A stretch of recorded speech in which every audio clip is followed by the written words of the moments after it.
David. Welcome back to the weekly baseball rundown. I am here with the guys again. I'm here with Kurt. I'm here Hello. with the birthday boy, Mr. Salisbury. I'm here with Johnny. And I'm here with Brandon. It's been another spectacular week, and yet again, Mike Trout is hurt. So it must be that point in the season where we're a third of the way through, where the injuries are starting to pile up, and so are the wins. So I'm going to start off with Kurt with the Mets report here to start us off because it seems like the Mets have been doing quite a lot recently. Not a bad week. They took 4 out of 6, 2 out of 3 against the Dodgers, 2 out of 3 against the White Sox. The only real blot was losing yesterday afternoon, 9-4 against them, but things happen that way. The pitching is starting to look a little bit better. Again, yesterday's loss was the only pretty bad one.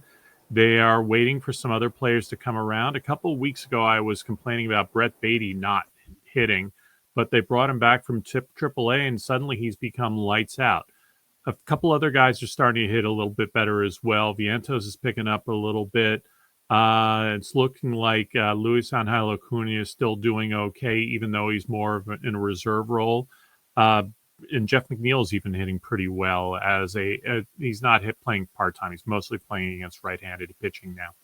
So right now the Mets are looking at 2 games behind the Phillies. The Phillies split a doubleheader with the Braves today. Braves hit pretty well, but they also look like they may have lost A.J. Smith-Shawver for an extended period of time. He went out of the game, the first game of the doubleheader, with what they thought was a leg injury, but in fact he'd hurt a pop in his elbow. That's usually a sign that some sort of major surgery is coming around the corner. We'll have to see how that goes.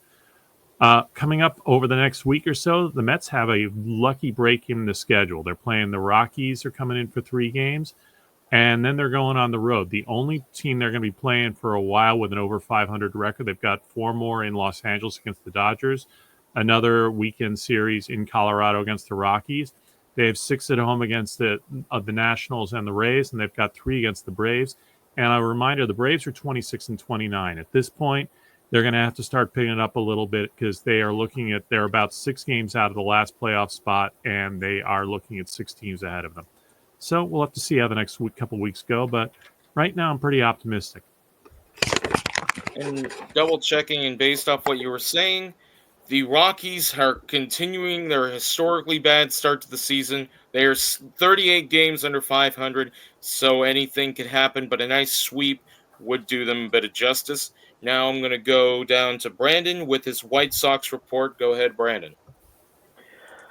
So yeah, over the Memorial Day weekend slash start of the week, we did take on Kurt's Mets, and yes, we did take the last game in the series, and now we have a day off today, and then we're playing the Baltimore Orioles, which, crazy enough, it's the 2 worst teams in the American League record-wise that are going to be playing against each other. But I know I talked about this player a couple of weeks ago, but I'm going to talk about him again because this is far and away the player that is going to represent the White Sox in the All-Star game.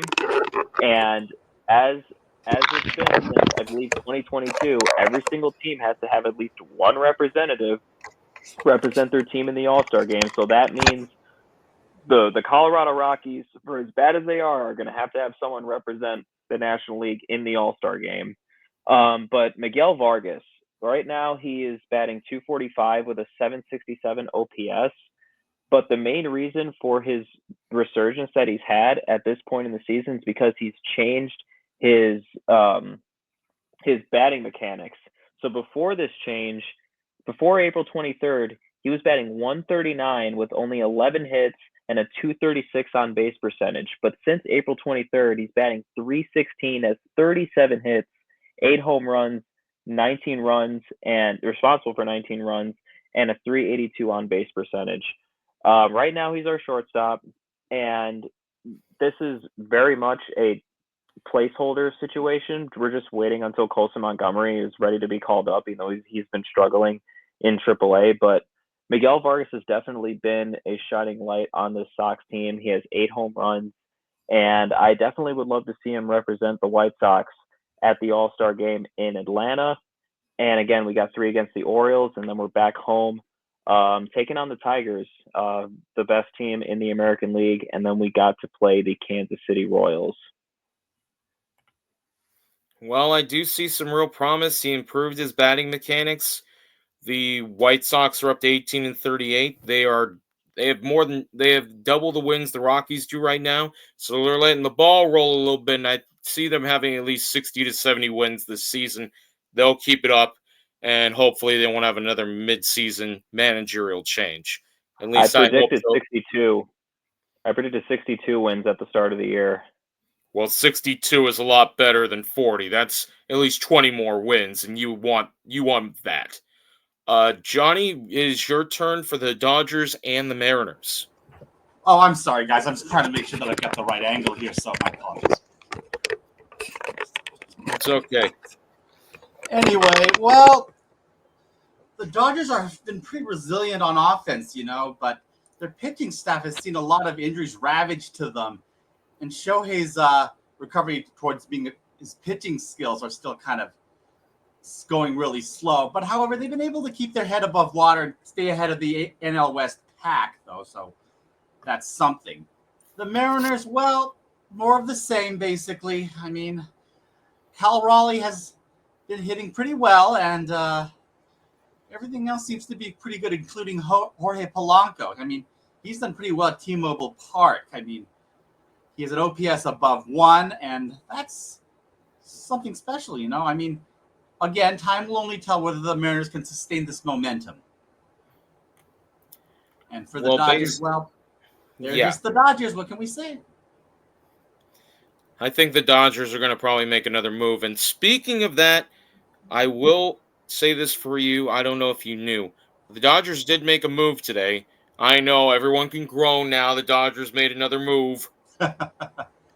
But they got somebody from the Reds. They got a closer now, just in case, because of their bullpen and Tanner Scott and everything that happened in Cleveland this past weekend. They got a closer in Alexis Diaz. Hopefully this will be the stopper that they need, because it's like when you're washing the dishes and you have to put the stopper in the sink so none of it clogs up your garbage disposal. That's what you need, is a good, strong closer in L.A. like they had when they had Gagne.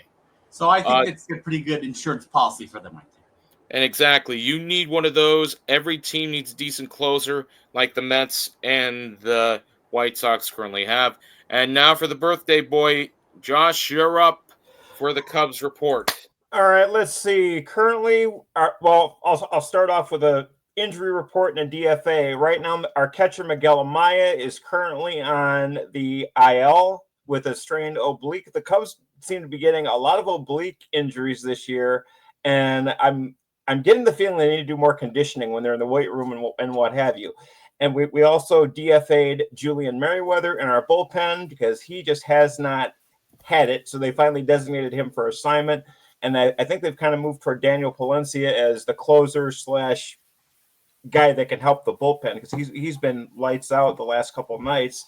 We just got done with a series with the Reds. We took 2 of 3 from them. The first game I was not happy with, and we actually swept the Rockies. Now, I want an opinion from everybody on the panel. Do you guys like when the games are very low scoring and not much goes on, and you're just kind of sitting there waiting for something to happen? Honestly, my team is winning, sure. I mean, the last couple of games have been very low scoring, like 2-1 or or whatever, and the game drags. And I mean, you could say sometimes it's a pitcher's duel, but I think we've gotten lucky the last 2 games because there's just, again, little errors they've been making that with the Rockies they should have been teeing off on them, and they didn't. Wow. And the Cincinnati Reds are a force to be reckoned with a little bit, I think. You're not wrong with that. But in my honest opinion, if Colorado, and David, I don't want to hear it, if Colorado had taken the 5 of us, put us in the starting lineup, one of us at least would have had 2 hits today. That's the way I see it. Because imagine being so pitiful, 5 average Joes could come out here, grab a bat, and get a base hit. At what point? Oh, At what dear. point do you just say, David, I would love to see you go out and try and argue a call. You'd be waddling out Yes. there like Tommy Lasorda before the Slim Fast. Yeah. Oh, I remember thee. But yeah, But- and we start a series with the Reds starting tomorrow. Thank God we have the night off, but hopefully we do better against the Reds than we did in Cincinnati. I mean, we took the series fine, but they are a force to be reckoned with. After watching that first game, I was like, I don't know. So, I actually do have news for you as well, like I had news for Johnny. Hit me. So, you guys do have a new bullpen arm. This guy was a force to be reckoned with. Left-handed pitcher, flamethrower. No, it's not Aroldis Chapman, but he does throw very hard. It's Genesis Cabrera. The Cubs signed him to a 1-year deal. Very good flamethrower, throws fastball, sliders, sometimes changeup, sometimes curveball, and then they DFA'd Bruce Krischke. Yes, they did. And to close out my report, again, Pete Crow Armstrong is wonderful to watch. He should be the National League MVP for the season, but I'm not on the board, so what do I know? And I mean, Seiya Suzuki's hitting really well. I mean, so defense and things are lights out. Things are going well for them. I think for the first time in the last couple of years. And I have one thing to say, and I don't mean to offend anybody in here when I say this. Brody Van Wagenen made the stupidest trade by letting PCA go. That Javi Baez trade was horrible, and now it's really affecting both sides. Because Baez, he's playing center field in Detroit right now, and all of a sudden he's having this career resurgence.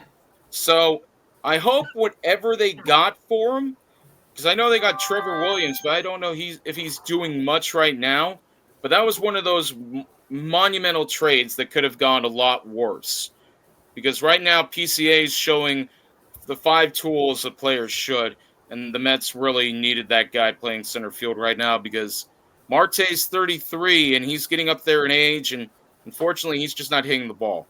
No. So I'm going to go ahead. I'm just grateful the Mets made the trade the year before where they traded away Jared Kolesnik, or I'm maybe mispronouncing. Yeah, Jared Kelenic.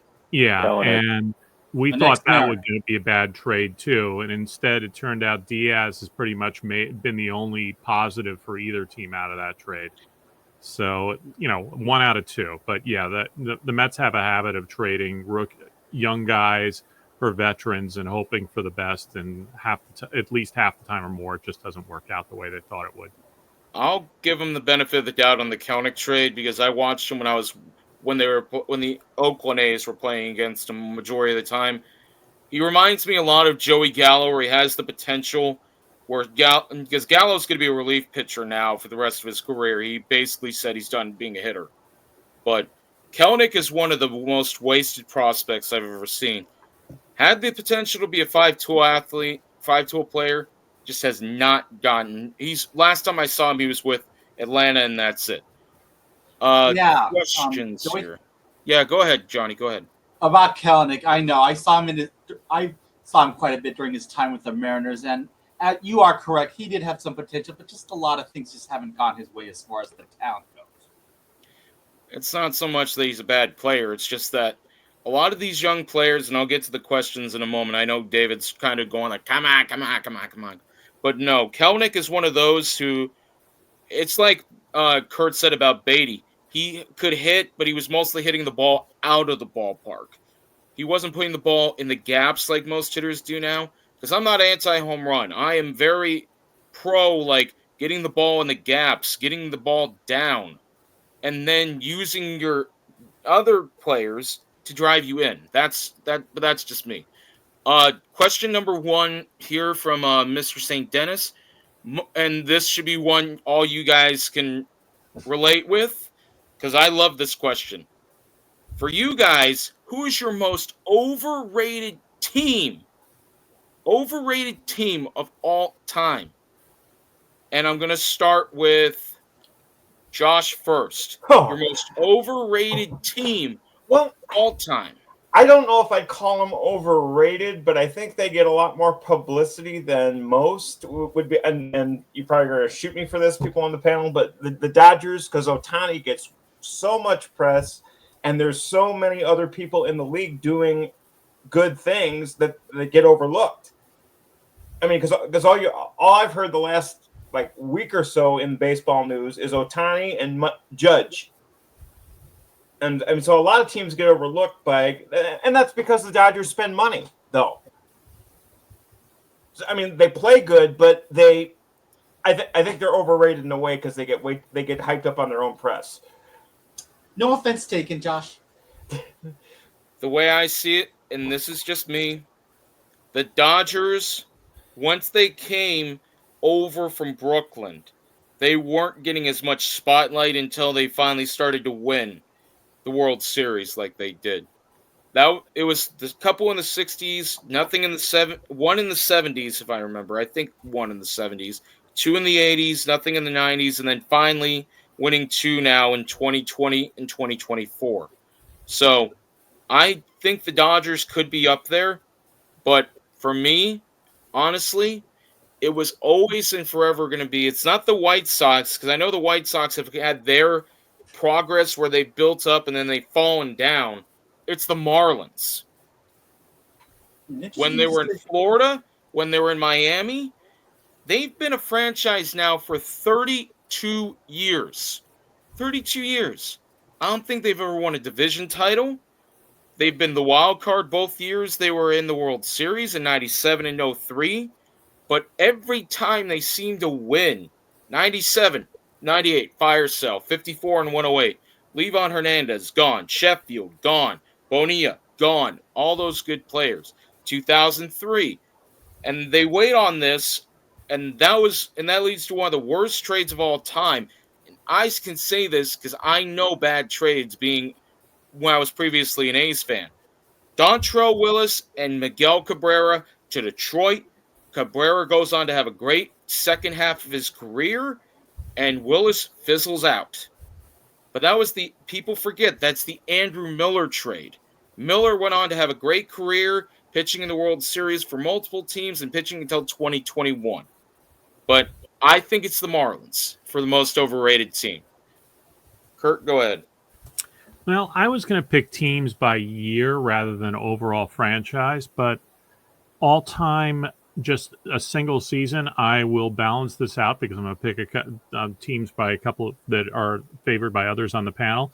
I'm going to start with my own Mets. The 1969 Mets were really, you look at those numbers, man, they were not that good. They were very, very, very, very lucky.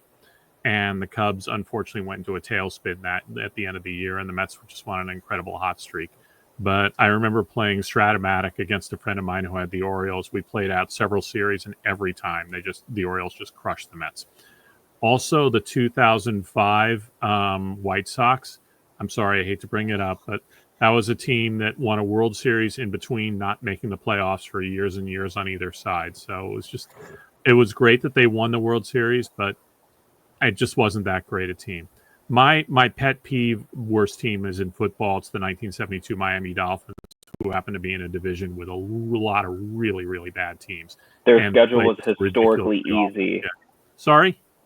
Their schedule was historically easy too. I know. They played 8 games against the Jets, Patriots, Bills, and Colts, who were like, I want to say combined won about 15 games that year. And they faced two teams with a winning record the entire season until the playoffs. Yep. They were a good team, but they weren't historically good. If the Patriots had beaten the Giants in the Super Bowl the year they had gone undefeated in the game, they would have been recognized as the best team of all time. And I 100% agree with you, because I remember that Patriots team. They were the epitome. I don't like the Patriots. I really don't like Tom Brady. But in that case, that 2007 team should have been 19-0.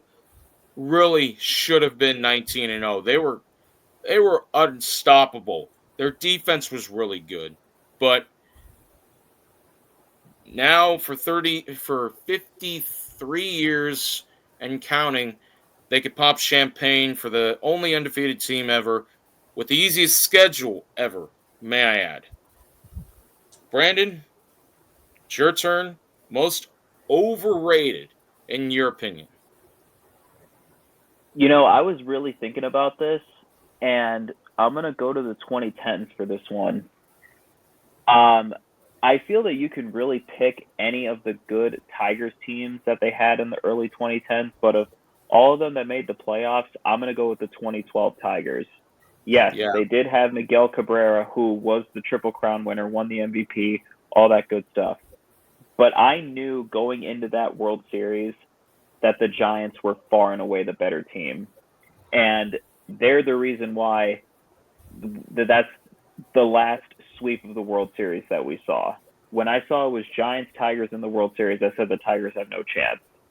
And plus, I really feel that they lucked out against the Yankees in the ALCS that year. I feel the Yankees should have been in the World Series. But I definitely have to go with the 2012 Tigers. The Giants, in every aspect, were better than them, and they were completely overmatched in that series. I cannot say you're wrong in that aspect. I know they had Prince Fielder, Drew Smiley. They had veteran Max Scherzer. They had Justin Verlander. They had Anibal Sanchez. They had this powerful rotation, but after the 3-homer game by Sandoval, I think it was in the first game of the World Series, That it was broke like, them. yeah, it was an absolute, and I'll say this word, crapshoot. You want to talk about demoralizing a team in the World Series? That was it. Johnny, your most overrated can be a year for the team or it can be all time. Either one. Obviously, this is way too easy for me. The New York Yankees.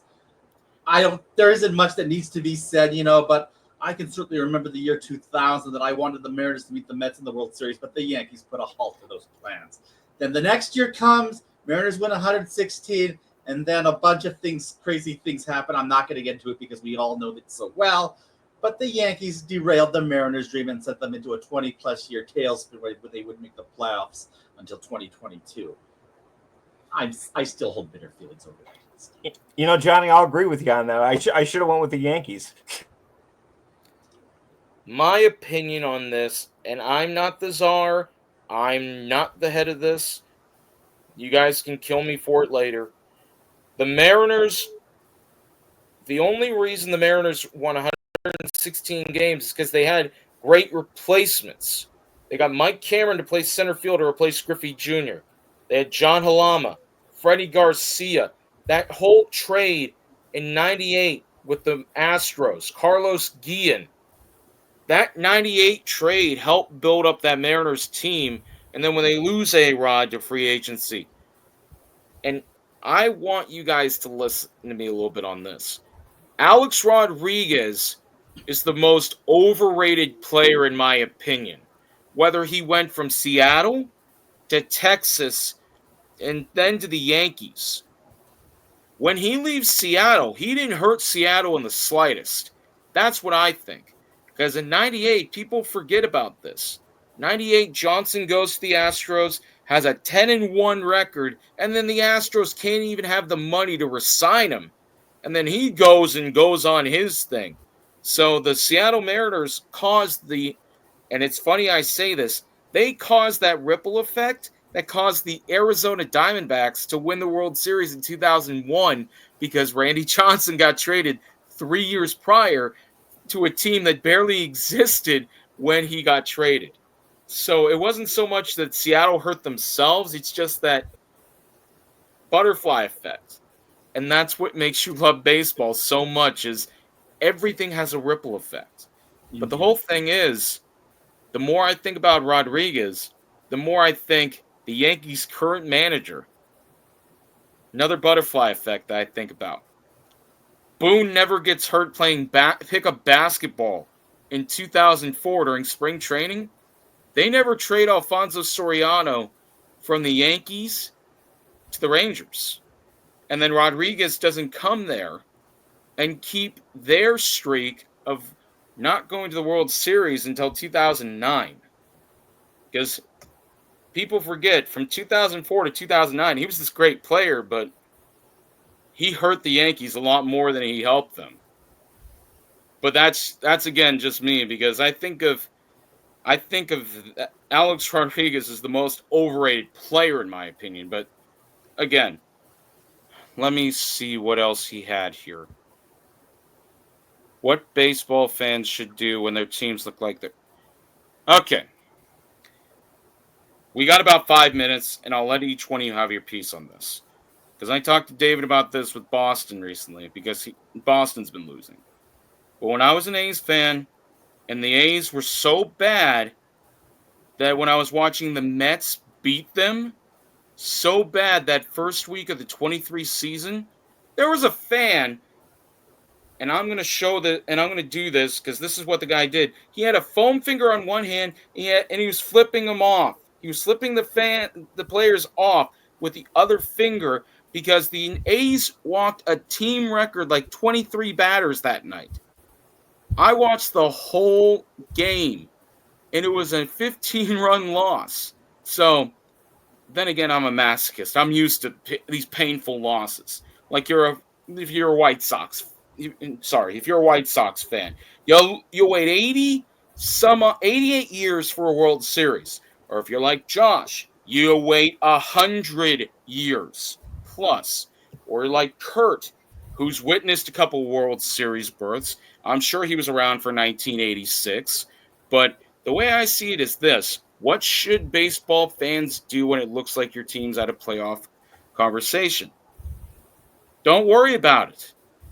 Because there's so many things that come into this. 1978, and I'll let you guys talk in a moment. I'm sorry. 1978, Boston, New York. Bucky Dent at the end of the season. The Yankees dug themselves out of a hole, beat Boston, and then go on to the World Series in 1978. It's like Yogi Berra says, it's not over till it's over. But, Josh, since the Cubs are in first place, picture this. The Cubs are terrible. They don't have PCA. PCA's out with an injury or something. What happens if the Cubs aren't winning? Well, I've always had the opinion, and the Cubs fans really don't do this. If the fans are unhappy with the team's performance, stop filling the ballpark, stop filling the seats. But the problem is with fans, especially when it's a historic stadium like Fenway Park, Wrigley Field, they go there for the ambiance and the alcohol. Sorry, they do. It's because a Cubs game, even when they were at their lowest, it was like the biggest outdoor party in Major League Baseball. And that's just it. Sometimes it's not about the team. It's about being there. Yes, exactly. So what fans need to do, and I'm sure a lot of people would agree with me on this on the panel, to get a message to your owners: stop filling the seats. Thank you. That was exactly what it was with Oakland. They stopped filling the seats. That's why when you want an owner who's selfish to sell the team, you don't fill the stadium. Sorry, I'm getting a little fired up here because I was a part of that whole situation. Johnny, in this scenario, the Dodgers don't have Shohei. They're just down in the dumps again like they were in that period in the 90s where they were trying to build back up. They had Karros, they had Hollinsworth, they had Hideo Nomo. They had all these guys they're trying to build behind, but they're not winning. Are you still rooting for them? Well, LA's kind of a different market when it comes to this kind of thing. They've kind of had a reputation of come late, leave early, and that too kind of still exists to an extent to this day. I mean, they still support them no matter what. I mean, as I've said, LA fans built a little differently, however, in this case. So every fan base is different, and I understand that the LA they're a different breed from others. There you go. And I know LA, terrible traffic. Everyone wants to beat the traffic. I'm sure in Seattle, everyone needs their 12 cups of coffee to make sure they're paying attention during the game. And Brandon, I'm going to do you last because I know in your situation, long-suffering fan, So I'm going to leave you for the main event for this one because I know the White Sox, constant killers of a fan's heart. I'm going to go with the Mets fan next because I know experienced the ups and downs, and the Mets have killed quite a few people with the way they are. So, Kurt, go ahead. Oh, absolutely. There was a period, the absolute dark years for the Mets were for me between 1977 and 1983. Between the time they traded Tom Seaver, and it took them years and years to get back, and you knew that the ownership was not trying. That's the time when you, as you said, Joey, don't go to the stadium, don't fill the seats, don't buy the products they sponsor on television, all that other stuff. I started going to games now. Admittedly, during that time, I was also going to college, so I didn't really have the opportunity to go to a lot of games. But I didn't start going to games again until 1985 when they'd gotten good.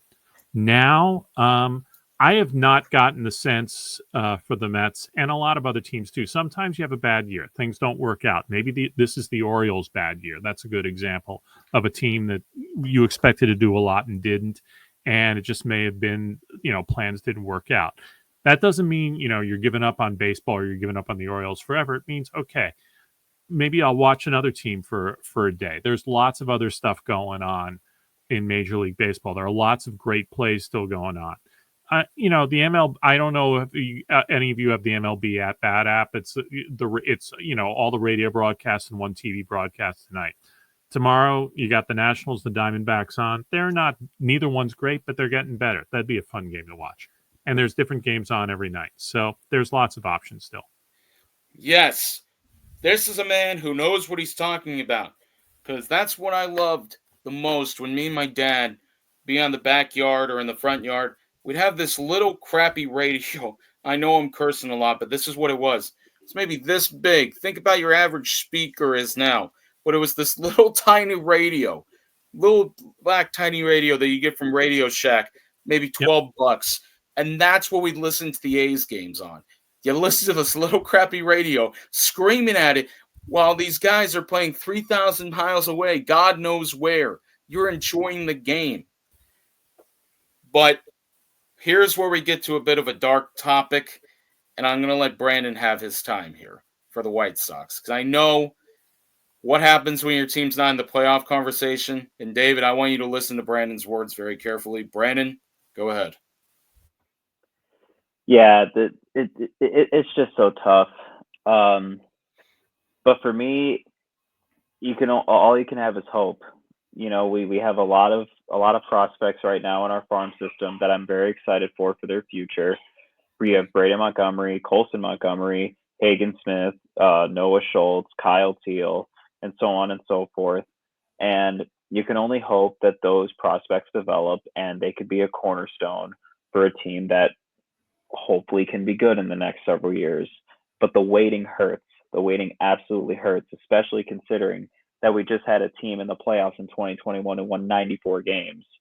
But I want to fast forward to October when the postseason starts. So when you have a bad team like the White Sox, I feel the next best thing you can do is root for the team that has the best story.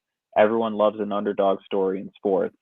And I especially like it, not to change the subject or anything, but look at this year's NBA playoffs. Look who's the last four remaining. You got the Knicks, you got the Pacers, you got the Thunder, you got the Timberwolves. These are four teams that we typically don't really see at this point in the season. And I said when the conference finals were set, I said I'm perfectly fine with any of these four teams playing for the NBA Finals. And now you have the Oklahoma City Thunder, and the Knicks are about to force Game 6 here. And no matter what the finals matchup is going to be, I don't care who wins, because whoever wins is going to be great for that fan base. And I'm very, very happy for all those fan bases. And when the playoffs begin, especially if your team's not in it, root for the team that has the best story. And if they do win the title, it's great not just for that city, but it's great for the league as a whole. And I can't say that any better, because in the recent years, you had Atlanta win their first since 95. You had the White Sox in 2005. You had the Cubs in 2016. 2004, Boston breaks the curse. You have all these magical things. Houston, well, I can't really talk about that one too much, but Houston winning a World Series. It's never going to be about what happens when your team's out of playoff contention. It's about where do you find happiness next? You can't always be living on these teams that are bad because eventually they'll get good again. And I don't like the term bandwagon. You're going to jump on when the team's good. You're going to jump off when the team's bad. That's not how it is. Sometimes your patience wears a little bit thin, and that's the way it works. Every team's going to go through a bad situation where they're not going to be competing for the playoffs every single year. AL and NL team be okay. Root for who you want to root for. I'm not judge, jury, and executioner here. We're not judging you on who you like and why. We want you to love the sport. We don't need you to love the sport. That's Bud Selig or whoever, Rob Manfred. That's who needs you to go sit your you-know-what down in a seat and buy a hot dog for $30 and wash it down with a $50 beer. You can watch it. You can listen to it on the radio. Whatever goes through and makes you feel that dopamine. Whatever makes your heart happy. Listen to baseball. Watch it. Make your heart happy. That's what this sport does. It can be a blowout. It can be a pitcher's duel. It can be a no-hitter. Triple play. Perfect game. Feel those goosebumps. Enjoy yourself. That's my take, and what these guys have to say is equally important. So thank you all, for myself, Kurt, for Brandon, for Johnny, and for Josh.